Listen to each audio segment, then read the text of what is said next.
പാലക്കാട് ജില്ലയിൽ സിപിഎമ്മിനെ തകർത്തത് ജില്ലാ നേതൃത്വം എന്ന പി കെ ശശി. ശക്തി തെളിയിച്ച് ഡെമോക്രാറ്റിക് മാർക്സിസ്റ്റ് ഫ്രണ്ട് ജില്ലാ കൺവെൻഷൻ.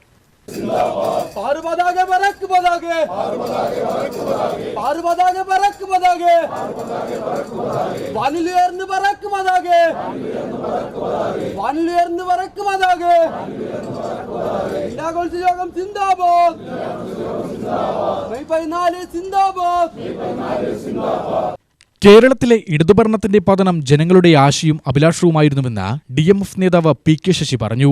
യോഗം ശശി ഉദ്ഘാടനം ചെയ്തു.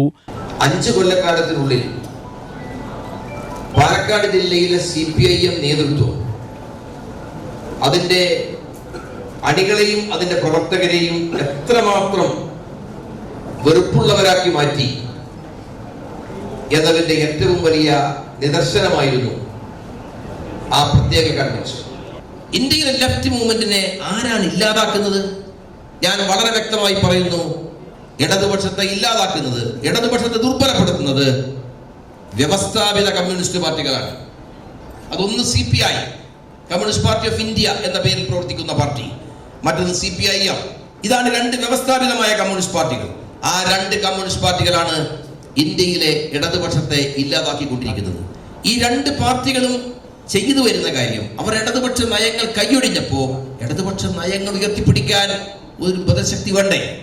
അവിടെയാണ് DMFന്റെ പ്രസക്തി കിടക്കുന്നത് എന്ന് ചൂണ്ടിക്കാണിക്കാൻ ഞാൻ ആഗ്രഹിക്കുകയാണ്. മാസങ്ങൾ കൊണ്ട് തന്നെ DMF രാഷ്ട്രീയ ശ്രദ്ധാകേന്ദ്രമായി മാറി. അധികാരത്തിന്റെയും ധിക്കാരത്തിന്റെയും വഴി സ്വീകരിച്ചിട്ടും സംഘടനയിലേക്കുള്ള ഒഴുക്ക് തടയാനായില്ല.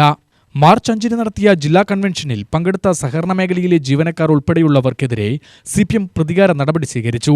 നിയമസഭാ തെരഞ്ഞെടുപ്പിൽ ജില്ലയിലെ LDFന്റെ കൈവശമിരുന്ന 3 സീറ്റുകൾ നഷ്ടപ്പെടാനും UDFന് എല്ലായിടത്തും മുന്നേറ്റമുണ്ടാക്കാനും കഴിഞ്ഞത് DMFന്റെ പ്രവർത്തനവും ശക്തിയും കൊണ്ടാണ്. 2021 മുതൽ 2026 വരെ CPM നേതൃത്വം ജില്ലയിൽ നടത്തിയത് അധികാരത്തിന്റെ ദുർവിനിയോഗമാണ്. കള്ളിന്റെയും കഞ്ചാവിന്റെയും ഭൂമിക്കച്ചവടത്തിന്റെയും മേലെ പണസമ്പാദത്തിന് മേലെയിരുന്നായിരുന്നു പാർട്ടി ജില്ലാ നേതൃത്വം പ്രവർത്തിച്ചത്. ബംഗാളിൽ CPM തകരാൻ 35 വർഷം വേണ്ടിവന്നുവെങ്കിൽ കേരളത്തിൽ 10 വർഷം കൊണ്ട് പതനം പൂർത്തിയായി. കഴിഞ്ഞ 5 വർഷം തങ്ങൾ അനുഭവിച്ച ദുരിതവും പീഡനവും മറക്കില്ല. കേരളത്തിൽ CPM ഉൾപ്പെടെയുള്ള ഇടത് ആശയ സംഘടനകളുമായി ചേർന്ന് പ്രവർത്തിക്കും.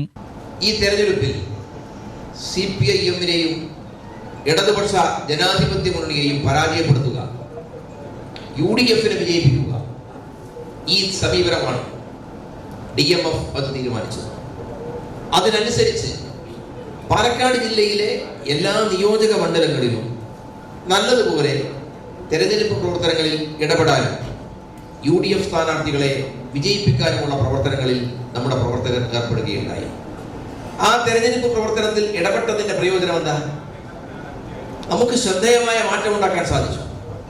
കാലാകാലമായി ഇടതുപക്ഷത്തിന്റെ കയ്യിലുണ്ടായിരുന്ന 3 അസംബ്ലി മണ്ഡലങ്ങൾ ഇത്തവണ LDFന് നഷ്ടപ്പെട്ടു.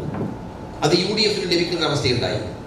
ഇപ്പോ നിങ്ങൾ നോക്കൂ, കാലാകാലമായി LDF മാത്രം ജയിക്കുന്ന ചിറ്റൂർ അസംബ്ലി മണ്ഡലം ഇത്തവണ ജയിച്ചത് UDF ആണ്. തെരഞ്ഞെടുപ്പ് കഴിഞ്ഞപ്പോ അവിടെ ജയിച്ച MLA, നിയുക്ത MLA സുമേഷ് അച്യുതൻ എന്നെ നേരിട്ട് വിളിച്ചിട്ട് പറഞ്ഞു, ശശിയേട്ട, ഈ വിജയം നിങ്ങൾക്ക് അവകാശപ്പെട്ടതാണ്.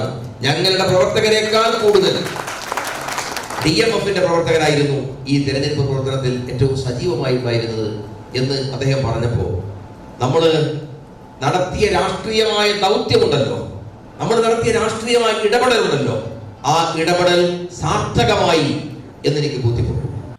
സതീഷ്, ബാലൻ കിഴക്കഞ്ചേരി, ഹരിദാസ് എന്നിവരും സംസാരിച്ചു. UTV news, Palakkad.